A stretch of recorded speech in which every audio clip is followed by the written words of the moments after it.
Ron, what do you think in terms of Steve Kerr not being there on the bench, still having an influence on what happens, though, but the guy's motivated to try and an extra motivation if you need it to try and win? Yeah, absolutely. They're playing inspired basketball for their coach, and that's exactly what you want to see, from this team. And, they get it. He's had his fingerprints all over this organization for some time now. He helped mold these guys for the moment.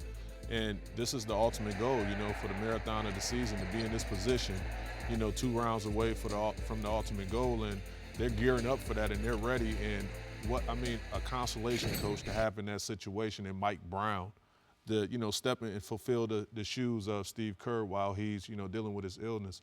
It's a great situation to be in because he's seasoned, he's battle tested, and he knows what to do in that moment. Well, Mike Brown, to your point, has a winning record as a coach. He coached in Cleveland, obviously with the Lakers. But I'm going to go to the personnel of Golden State. If you look, they have 3, 4 All-Stars on that team.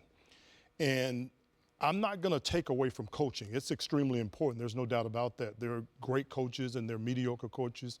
So it's important. But when you have the talent that Golden State has, you could be the head coach, Karan and I'll be assistant coaches, and we're going to have success because of the personnel. A lot of teams it would affect in a different way, but I think when you talk Warriors, these guys are motivated from losing to the Cavaliers last year. And as a result, I think their focus is just at an all-time high, and they'll continue to have success.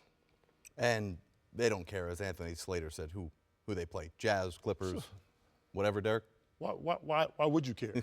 I mean, when you're playing your best basketball, and obviously the Warriors are right now, you'll take on all comers. Whoever comes, whoever's on the schedule, that's who you have to play. They got great momentum in their favor right now, and I think, round 2, in this playoff series, it's all about getting KD, in the flow, in the rhythm, and getting him going, in the second round. But, whether it's the Jazz, whether it's the Clippers, I don't see any of those teams, competing against them at a high level. And, they continue to march on to the, the Western Conference Finals. Draymond Green's behavior, still watching that, right? You better be. You never know. I mean, with Dre.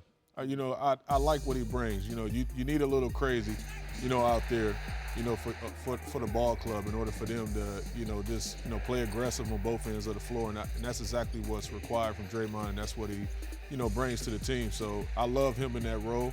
Don't get suspended because last season that changed the whole complexion of everything because we could easily be saying the 2-time back-to-back defending champs right now. There's a line in the sand, and Draymond can't afford to cross that line because, again, to your point, it'll cost them again, provided he gets out of hand and not do the things necessary to stay out on the floor. They need his presence to continue to play well in advance. All right, Warriors will get going again on Tuesday after things get decided in L.A. on Sunday between the Clippers and the Jazz.